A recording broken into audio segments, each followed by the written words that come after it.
C'est bon, voilà, la caméra est prête, on peut y aller. Oh, de qui vais-je parler aujourd'hui?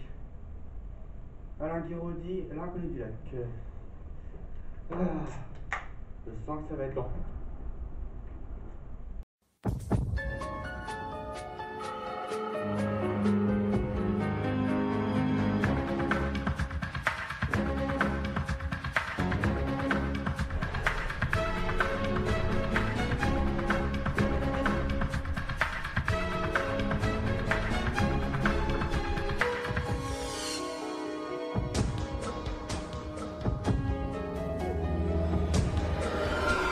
C'est le but d'une émission chronique.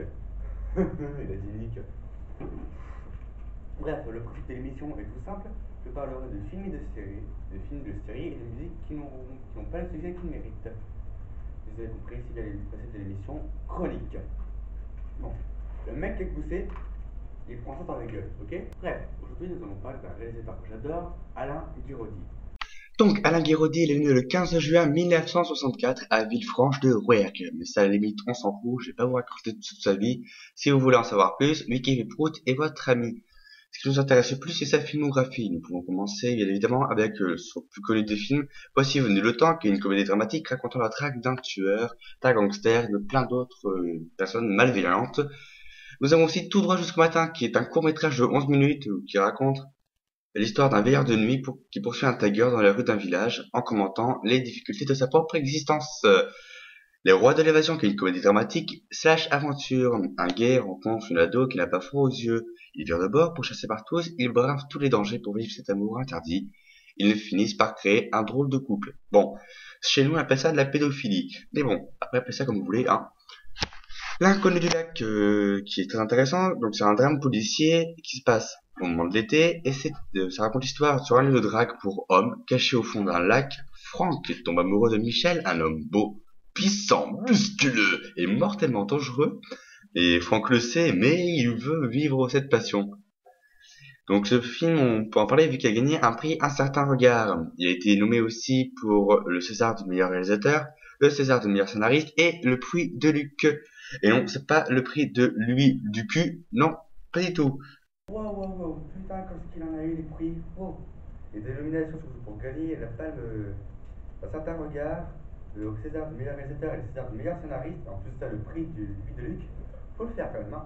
Chapeau à toi là. Ah, c'est vachement bon ce truc en plus.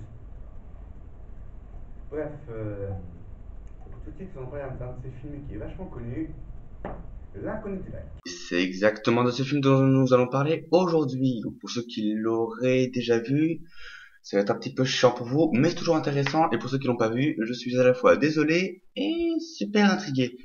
Donc, bref topo, Franck rencontre en allant nager dans un lac bouquet où la drague est sans limite Henri, un mec qui s'est fait plaquer et qui vient souvent autour du lac mais ne drague pas. Il se lie entre eux une complicité et Franck vient le voir tous les jours. Oh, c'est trop choupinou, une histoire d'amour. Mais à côté du lac, il y a un coin de débouche pour qu'il y ait le doigt de Bologno en somme. Et Dieu sait qu'il y aura des bol-vols. Je sais, c'est dégueulasse. Bon, vous verrez rien ça tout de suite. Bref, quand on ne va pas se baigner, on prend quelqu'un pour jouer dans les buissons. Vous êtes sérieux? Est-ce que tu dis bien ce film-là? Oui, vous savez, j'ai rien contre les yaoi, hein, mais bon, quand c'est trop près, bah c'est trop près, c'est dégueulasse. Et pour ceux qui auraient vu Sparrow, vous avez vu, c'est bien trop près, bah, c'est le même délire. Et j'ai trop envie d'appeler ce film 50 nuances de gay version hardcore. Enfin bref, revenons à Franck, qui va se confier soit à Henri, où il part draguer, et il a rencontré Michel, alias Freddie Mercury, justement le mec musculeux, fort, et vachement meurtrier. Il est jaloux qu'il en peut plus en plus.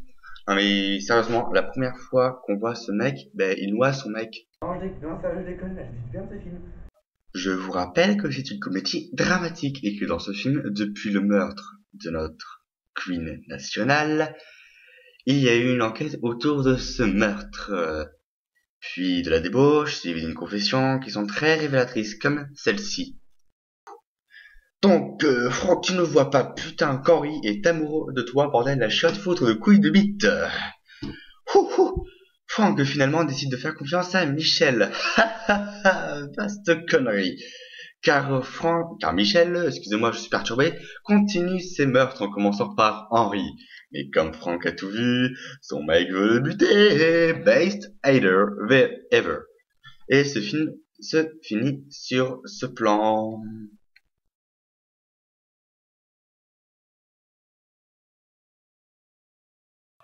Michel? Oh putain, ah, il me fait peur.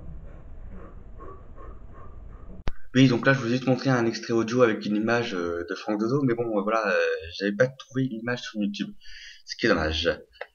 Bon, bref, sinon, pour conclure, ce qui est intéressant dans ce film, c'est que, bon, malgré ce Michel, ou Queen National, qui nourrit tes cauchemars, les plans sont super bien travaillés, on a le droit à des plans séquences dignes d'Orson Welles avec son film La Source du Mal.